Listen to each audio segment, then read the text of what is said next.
पहला प्रश्न आप सभी का दिया हुआ है कि कौन सी मापक विधि सार्वजनिक मान्य है। तो यह मापक विधि सार्वजनिक मान्य किसका है, तो वह है निरूपक भिन्न का। दोस्तों यह क्लास जो है यह ज्योग्राफी का क्लास है। ज्योग्राफी में मानचित्र का क्लास है जो कि बहुत ही ज़्यादा वीवीआई है। इसमें मात्र 22 क्वेश्चन है, ये आप सभी को याद रख लेना है, ठीक है ना। चलिए दूसरा प्रश्न आप सभी से कहा जा रहा है कि मापनी में हर व्यक्त किया जाता है। मापनी में हर व्यक्त किया जाता है किसमें, धरातल दूरी पर। अगला क्वेश्चन है निम्नलिखित में से कौन सा मापक निरूपक भिन्न का है, तो वो है सेंटीमीटर का। किसका मापक जो है भिन्न है, तो वो है सेंटीमीटर का। फिर अगला क्वेश्चन है कि मापनी के द्वारा किलोमीटर और मील दोनों की दूरियों को दर्शाया जा सकता है किसके द्वारा, प्रतिनिधि भिन्न के द्वारा।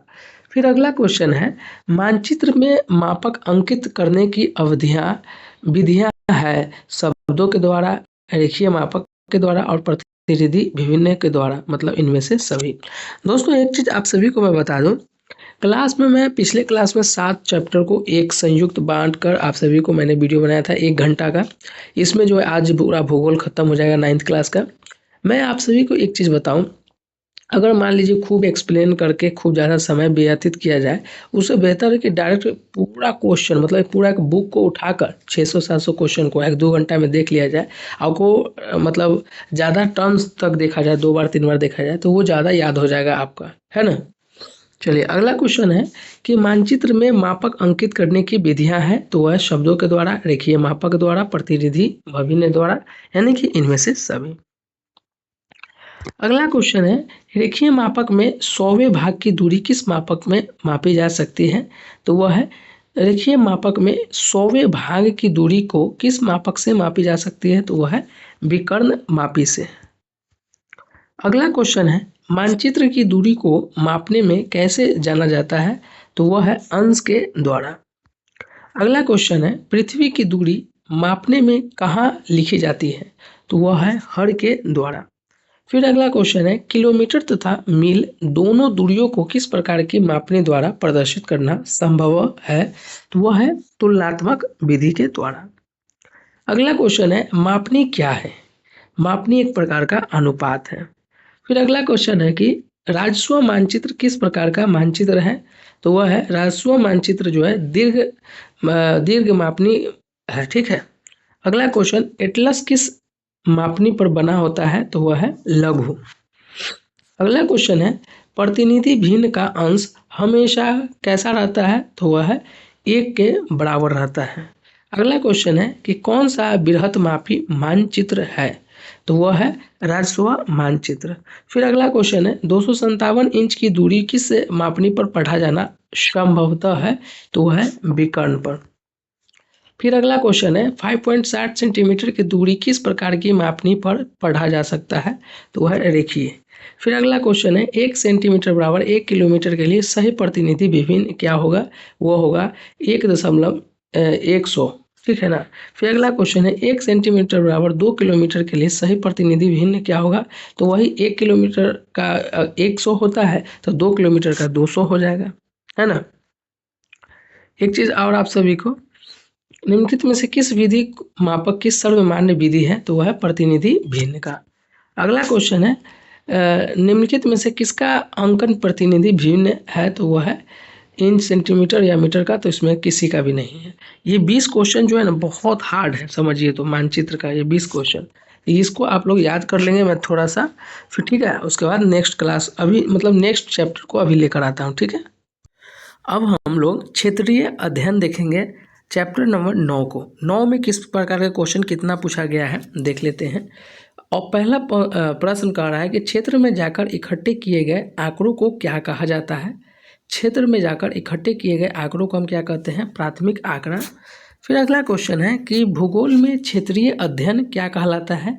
भूगोल में क्षेत्रीय अध्ययन जो है एक उपागम कहलाता है, वो क्या कहलाता है, उपागम। फिर अगला क्वेश्चन है कि किसका महत्व क्षेत्रीय अध्ययन में सबसे अधिक होता है, तो वो है भूगोल शिक्षक का। फिर अगला क्वेश्चन है कि किस क्षेत्रीय अध्ययन की दृष्टि से किसका अवलोकन महत्वपूर्ण है, तो वह है स्थलाकृति का। फिर अगला क्वेश्चन है, क्षेत्रीय अध्ययन किस रूप में किया जाना चाहिए? तो वह है प्राकृतिक एवं मानवीय पर्यावरण का अवलोकन कर स्थानीय समस्या के समाधान के लिए। ठीक है। अगला क्वेश्चन है, किसी क्षेत्र में भूमिगत जल स्तर के गिरने का क्या कारण हो सकता है? तो वहाँ हो सकता है आपका वहाँ के जनसंख्या में वृद्धि होना, वहाँ के नलकूपों से अधिक जल का निकास होना, वृक्षों की अधिक कटाई होना तथा वर्षा कम होना, उपयुक्त में सभी।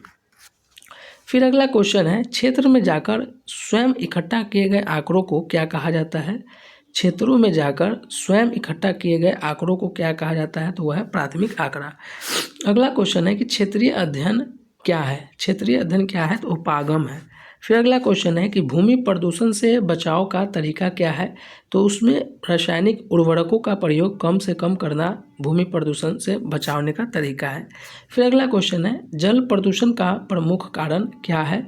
तो नगरों के गंदे जल को नदियों में गिरना, कारखाने का अपशिष्ट पदार्थ नदी में गिरना, शहरों का कूड़ा कचरा नदियों में डालना, उपयुक्त में सभी, इसका ऑप्शन हो जाएगा। अगला क्वेश्चन है, कौन प्रदूषण का प्रकार नहीं है? तो वह है ध्वनि प्रदूषण होता है, जल से भी प्रदूषण होता है और वायु से भी प्रदूषण होता है, आकाश से प्रदूषण नहीं होता है। नलकूपों द्वारा सिंचाई के कारण किस जिले में भूमिगत जल स्तर में गिरावट आई है? नलकूपों द्वारा सिंचाई के कारण किस जिले में भूमिगत जल स्तर में गिरावट आई है? गया में, नालंदा में, जहानाबाद में, यानी कि उपयुक्त में से सभी। अगला क्वेश्चन है, मकानों की छतों के वर्षा जल को पाइप द्वारा भूमि से बनी टंकी में जमा करने की तकनीकों को क्या कहा जाता है? अगला क्वेश्चन मतलब फिर से पढ़ देते हैं कि मकानों की छतों के वर्षा जलों को पाइप द्वारा भूमि से टंकी में जमा करने की तकनीकों को क्या कहते हैं? वह है वाटर हार्वेस्टिंग। अगला क्वेश्चन है, निम्नलिखित में से कौन द्वितीयक आंकड़े का स्रोत नहीं है? वह है कृषि विभाग। अगला क्वेश्चन है कि किसी क्षेत्र में कच्चे मकानों की संख्या घट रही है और पक्के मकान की संख्या बढ़ रही है, तो आप क्या अनुमान लगाएंगे? लोगों का मुख्य पेशा नौकरी, लोगों की मिट्टी से लगाव नहीं, लोग कृषि कार्य छोड़ रहे हैं, या लोग संपन्न होते जा रहे हैं? तो इसका सही होगा, लोग क्षेत्र में कच्चे मकानों की संख्या घट रही है और पक्कों मकानों की संख्या बढ़ रही है। इससे अनुमान लगाया जा सकता है कि लोग संपन्न होते जा रहे हैं। अगला क्वेश्चन है, क्षेत्रीय अध्ययन करते समय भूमि की ढाल का पता कैसे लगाया जा सकता है? नदी प्रवाह की दिशा देखकर। फिर अगला क्वेश्चन है, प्राशावाली क्या होता है? वाद विवाद प्रतियोगिता होती है। प्राशावाली क्या होता है? वाद विवाद प्रतियोगिता। अगला क्वेश्चन है, निम्न में से किससे पर्यावरण सार्वजनिक प्रदूषित होता है? तो वह है वाहन से। फिर अगला क्वेश्चन है कि निम्नलिखित में से किस स्रोत से सार्वजनिक वायु प्रदूषण होता है? तो वह है घरेलू ईंधन से। ये रहा आप सभी का क्षेत्र से क्वेश्चन। अब हम अगला चैप्टर को देख लेते हैं। अब हम लोग आपदा प्रबंधन से क्वेश्चन को देखेंगे। पहला क्वेश्चन है कि आपदा प्रबंधन में प्रमुख घटक क्या हो जाता है? आपदा पूर्व तक स्तर पर तैयार करना, आपदा के पूर्व सामुदायिक स्तर पर तैयारी करना, रोकथाम के लिए दूसरों पर निर्भर करना, या आपदा के संबंध जानकारी नहीं रखना। तो आपदा प्रबंधन का प्रमुख जो घटक है वो है आपदा के पूर्व जो है हमें सामुदायिक स्तर पर तैयारी करना। अगला क्वेश्चन है, मानव जाति आपदा के प्रभाव को कम करने के कौन से उपाय हैं? भूमि उपयोग की जानकारी नहीं, आपदा रोधी भवन का निर्माण करना, या सामुदायिक जागरूकता पर ध्यान देना। मानव जनित आपदा के प्रभाव को कम करने के लिए सामुदायिक जागरूकता पर ध्यान देना। अगला क्वेश्चन है कि आपदा प्रबंधन का प्रमुख घटक है आपदा पूर्व सामूहिक तैयारी। फिर अगला क्वेश्चन है, मानव जनित आपदा के प्रभावों को कम करने का कारगर उपाय क्या है? तो वह है आपदा रोधी भवन का निर्माण करना। फिर अगला क्वेश्चन है कि कौन सी धीमी गति से होने वाली परिवर्तन नहीं है? भूस्खलन, अपरदन, भूकंप या निम्नीकरण। तो आप सभी जानते हैं भूकंप। फिर अगला क्वेश्चन है कि तीव्र गति से होने वाला परिवर्तन नहीं है, कौन नहीं है? सुनामी, भूकंप, या ज्वालामुखी विस्फोट, या अपरदन। तो वो है तीव्र गति से नहीं होने वाला अपरदन।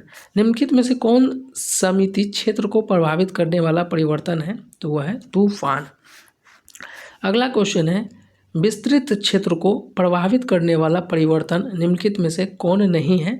टोर्नेडो, नाभिकीय विखंडन, भूमंडलीय तापमान, या ओजोन क्षत।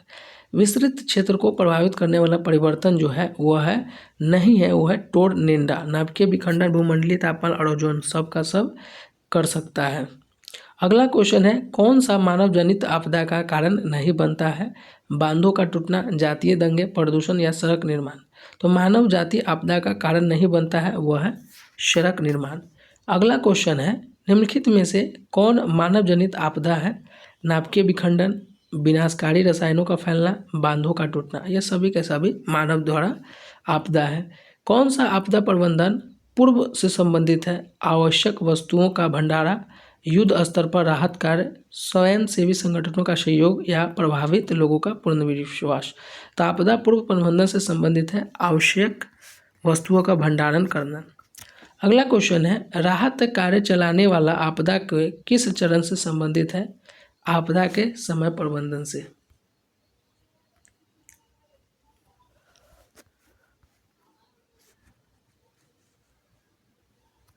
अगला क्वेश्चन है, आपदा प्रभावित लोगों का पुनर्वास आपदा किस चरण से संबंधित है? तो वह है आपदा के बाद से। भारत में आपदा प्रबंधन अधिनियम किस वर्ष माना जाता है? वह है 2005। भारत में किस वर्ष सुनामी संकट आया था? 2004। देश का सबसे बड़ा प्रबंधक कौन है? वह है प्रधानमंत्री। कोसी नदी की बाढ़ किस वर्ष उत्तर बिहार में आई थी? 2008 में। ये रहा आप सभी का आपदा से जुड़ी। ठीक है, अगला अध्याय को अब हम लोग ऊर्जा से जुड़ी क्वेश्चन को देखेंगे। कौन परमाणु ऊर्जा का केंद्र है? कहाँ परमाणु ऊर्जा का केंद्र है? कैगा में, वाराणसी में या दिल्ली में या मेरठ में?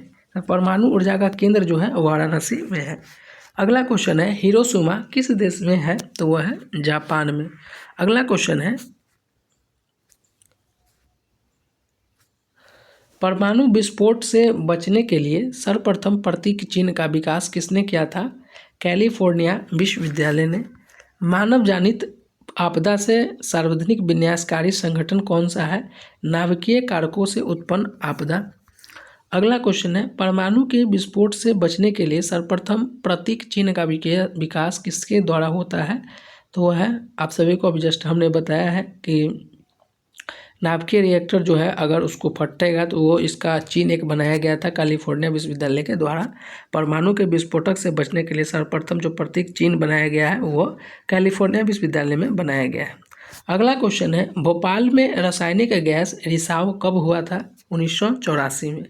तूतीकोरिन में 1997 ईस्वी में गैस रिसाव से कौन सी बीमारी उत्पन्न हुई थी? वह उल्टी होना और छाती में जलन हुई थी। अम्लीय वर्षा का सार्वजनिक प्रभाव कहाँ पड़ा था? वह दामोदर घाटी क्षेत्र में। अगला क्वेश्चन, हिरोशिमा पर परमाणु बम किस दिन गिरा था? वो गिरा था 6 अगस्त को। कब गिरा था? वो गिरा था 6 अगस्त को। हिरोशिमा पर परमाणु बम गिराए जाने के कितने दिन बाद नागासाकी शहर पर परमाणु बम गिरा था? तो वह 2 दिन बाद। परमाणु तकनीकी विकास देशों की संख्या लगभग कितनी है? तो वह है 20। 2004 में किस ग्रह तक एक प्लेटूनियम से संचालित अंतरिक्ष यान पहुंच गया था? वह है शनि। अगला क्वेश्चन, शनि ग्रह। रासायनिक आपदाओं को कितने वर्गों में बांटा जाता है? तो रासायनिक आपदाओं को जो है 3 वर्गों में बांटा जाता है।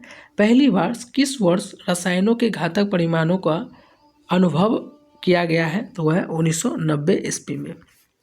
भोपाल शहर में गैस त्रासदी किस वर्ष की गई थी? तो वह 1984 में। भोपाल गैस दुर्घटना का कारण क्या था? तो वह है मेथिल आइसोसाइनेट। भारत में प्रयोग किए जाने वाले कितने कीटनाशकों को विश्वविद्यालय स्वास्थ्य संगठन ने अत्यंत जहरीला बताया है? 80%। जैविक आपदा को कितने वर्गों में बांटा गया है? 4 आपदा में। अमेरिका के वर्ल्ड ट्रेड सेंटर पर किस वर्ष हमला हुआ था? 2002 में। भारत में एड्स का पता किस वर्ष चला था? 1986 में। कहाँ चला था? चेन्नई में चला था। डेंगू बीमारी का क्या कारण है? एक बर्तन में अधिक समय तक पानी रहने से डेंगू बीमारी लग जाता है, आग लगने से, बाढ़ आने से या गंदे भोजन से। डेंगू बीमारी जो है एक बर्तन में अधिक समय तक पानी रहने से, पानी में जो है गंदे पानी में जो है डेंगू मच्छर आते हैं। एंथ्रेक्स क्या है? अति सूक्ष्म, युद्धपोत या जंगली जानवर या युद्ध का एक अस्त्र? तो एंथ्रेक्स जो है वो अति सूक्ष्म है। अगला क्वेश्चन है, भारत में एड्स से लगभग कितने लोग जो है प्रभावित हैं? तो भारत में एड्स से लगभग 25 लाख लोग जो है प्रभावित हैं। अगला क्वेश्चन है, हिरोशिमा किस देश में है? तो आप सभी को पता है जापान में।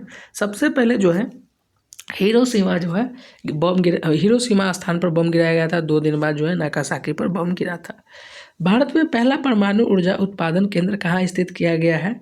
तो आप सभी को पता है ट्रोम्बो में। कहाँ किया गया है? ट्रोम्बो में।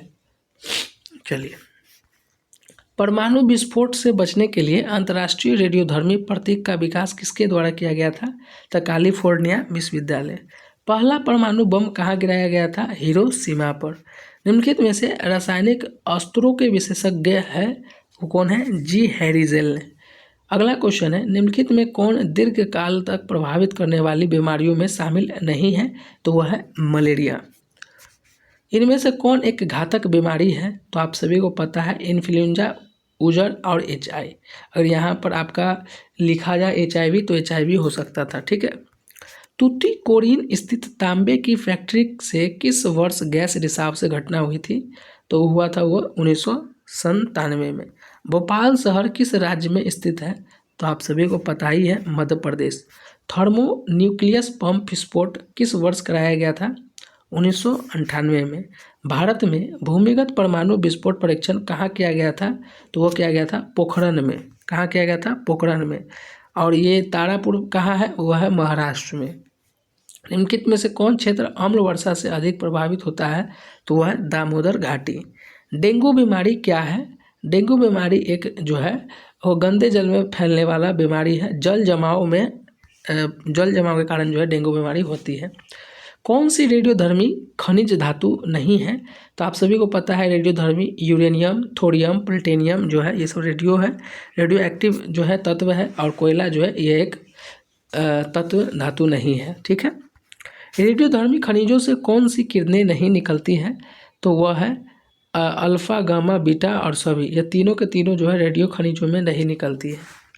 भारत में परमाणु ऊर्जा आयोग कब गठित हुआ है? तो 1948 में परमाणु ऊर्जा का आयोग गठित किया गया था। भारत में अंतरिक्ष अनुसंधान पर कार्य किस वर्ष प्रारंभ हुआ था? तो वह हुआ था 1962 ईस्वी में। चंद्रयान किस वर्ष चांद पर उतारा गया था? चंद्रयान जो है किस वर्ष चांद पर उतारा गया था? तो उतारा गया था चंद्रयान जो है 2008 में उतारा गया था। ठीक है। चलिए अब नेक्स्ट क्लास को देखते हैं। अगला क्वेश्चन है कि सामान्य आपदाओं को कितने वर्गों में रखा जाता है? तो वह है 2 वर्गों में। 3 ज्वर का क्या कारण है? तो वह है जीवाणु का कारण है। पैदल चलते समय सड़क पर चलना आदर्श है, वह है बाईं ओर। ठीक है। नगरों में सड़क कहाँ से पार करनी चाहिए? नगरों में सड़क कहाँ से पार करनी चाहिए? तो वह है जहाँ जेब्रा का चिन्ह बना हो। फिर अगला क्वेश्चन है कि रेल यात्रा करते समय किन बातों का ध्यान रखना चाहिए? तो वह रेल फाटकों को पार करते समय दाईं बाईं और नहीं देखना चाहिए, देखना चाहिए। रेल यात्रा के दौरान ज्वलनशील पदार्थ नहीं ले जाना चाहिए, जो कि ये चीज़ों को ले जाना रेल यात्रा को जो है नहीं ले जाना चाहिए। हाँ, ये सही है। बच्चों को रेलवे लाइन पार करने के नियम की जानकारी देनी चाहिए। ठीक है। चलिए, पैदल चलते समय सड़क पर चलना आदर्श है, वो है आप सभी को पता है बाईं ओर। ठीक है। विश्व में सबसे अधिक दुर्घटना किस देश में है? तो वह है आपका भारत। संयुक्त राज्य अमेरिका के वर्ल्ड ट्रेड सेंटर पर कब आतंकवादी हमला हुआ था? तो वो हुआ था आतंकवादी हमला 11 सितंबर 2001 में। कौन सा कालाजार का लक्षण नहीं है? तो वह है जबरदस्त कपकपनी मतलब जबरदस्त ठंडा लगना। तीर ज्वर, क्या दस्त होना या बुखार, भूख नहीं लगना, ये सब कालाजार का लक्षण है। तीर ज्वर और जबरदस्त कपकंपी जो है ना, वो जो है कालाजार का उदाहरण नहीं है। अधिकतर रेल दुर्घटना कहाँ होती है? तो वो होती है पार करने के समय पर। पेट की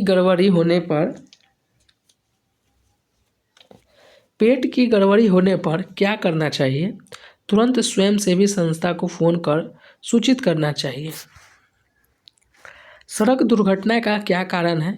यातायात के नियमों का ठीक से पालन नहीं करना, वाहनों की गति अधिक रखना, ओवर ट्रैकिंग कर आगे निकलने की जल्दीबाजी करना, यानी कि यह सभी जो है कारण है। भारत में समपारों की संख्या कितनी है? तो वह है 3700। प्रत्येक बस में क्या रखना अत्यंत जो है आवश्यक है? तो वह प्राथमिक चिकित्सक बॉक्स। वायु दुर्घटना का क्या कारण है? तो आप सभी को पता है, मौसम खराब होना, तकनीकी खराब होना, तूफान आना, ये सभी।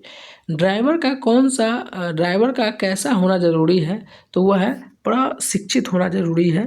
घर में आग से धुआं भर जाने पर क्या करना चाहिए? तो उस समय जो है जमीन पर लेटकर तथा रेंग कर बाहर निकलना चाहिए। ठीक है, चलिए अब अगला क्वेश्चन देखते हैं। हम लोगों का भूगोल के ये लास्ट चैप्टर है क्लास 9th का, ये देख लेते हैं। आपदा प्रबंधन के 3 प्रमुख अंकों में से कौन निम्नलिखित में शामिल है? तो वह है आपदा के बाद निश्चित रहना। अगला क्वेश्चन है, प्रत्येक ग्रीष्म ऋतु में कौन सी आपदा लगभग निश्चित है? तो वह है आगजनी। कौन सी आपदा ग्रीष्म ऋतु में, कौन सी आपदा जो है लगभग निश्चित है? तो वह आगजनी का। सामुदायिक प्रबंधन के अंतर्गत निम्नलिखित में से कौन सा एक प्राथमिक क्रिया है? निकटतम प्राथमिक चिकित्सा केंद्र को सूचित करना, प्रभावित लोगों को स्वच्छ जल और भोजन की उपलब्धि की गारंटी करना, आपदा की जानकारी प्रशासन तंत्र को नहीं देना। ये जो है प्राथमिक क्या है क्वेश्चन आप सभी का? शामिल नहीं है, तो ये सब शामिल नहीं है। अगला क्वेश्चन है, ग्रामीण आपदा प्रबंधन जो है समिति के प्रमुख कार्य इनमें से कौन नहीं करता है? तो वह प्राथमिक उपचार की व्यवस्था नहीं करना। आपदा प्रबंधन के लिए समुदाय में कौन से अच्छे गुण होने चाहिए? तो वह है परिश्रमी और साहसी होना, समुदाय की भलाई के विषयों में सोचना, उत्साह, साहस और शक्ति के प्रयोग करना, यानी कि इनमें से सभी। आपदा से निपटने में कौन लोग जो है सही सुझाव देते हैं? बच्चे, महिलाएं, विकलांग या अनुभवी लोग? तो अनुभवी लोग। इनमें से कौन पूर्व अनुमान अनुभव आधारित आपदा नहीं है? तो वो है गर्मी के दौरान आग लगना, जो कि ये पूर्व आधारित नहीं है। भीड़ वाली जगहों पर सड़कों पर दुर्घटना होना, वर्षा ऋतु के दौरान बाढ़, शीत ऋतु के दौरान सूखे की शक्ति, जो ये है आपदा प्रबंधक पहले से अनुमान नहीं लगाया जा सकता है। आपदा के दौरान क्या करना चाहिए? तो हमें जो है प्रशासन को सूचना देनी चाहिए। आपदा से निपटना किसकी जिम्मेवारी है? तो समुदाय की जिम्मेदारी है।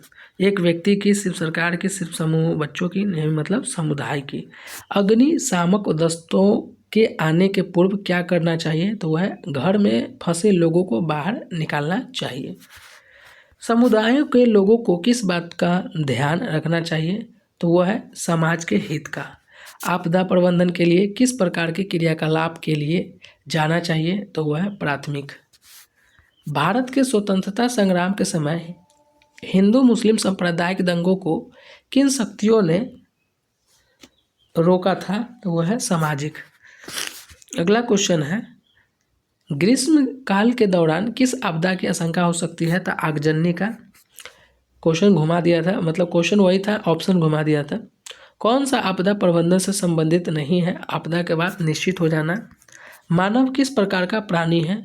तो मानव जो है सामुदायिक प्राणी है। सामुदायिक मतलब सामाजिक प्राणी। निम्नलिखित में से कौन सामुदायिक आपदा प्रबंधन का प्राथमिक क्रियाकलाप नहीं है? निकट के स्वास्थ्य केंद्र को सूचित करना, जो कि ये है। स्वच्छ जल एवं भोजन का प्रबंधन करना, जो कि ये है। आपदाकालीन राहत शिविर चलाना, जो कि ये भी है। प्रशासन को सूचना देना, जो कि ये भी है। निम्नलिखित में से कौन ग्रामीण आपदा प्रबंधन समिति का प्रमुख काम है? तो वो है सबों की सुरक्षा, चिकित्सा व्यवस्था अच्छा रखना, राहत शिविर की देखभाल करना, इनमें से सभी। अगला क्वेश्चन है, ग्रामीण स्तर पर कौन आपदा प्रबंधन समिति में विशेष सहयोग नहीं दे सकता है? तो वह है बैंक मैनेजर। भीड़ वाली सड़कों पर किस प्रकार की आपदा की आशंका बनी रहती है? तो आप सभी को पता है, दुर्घटना की।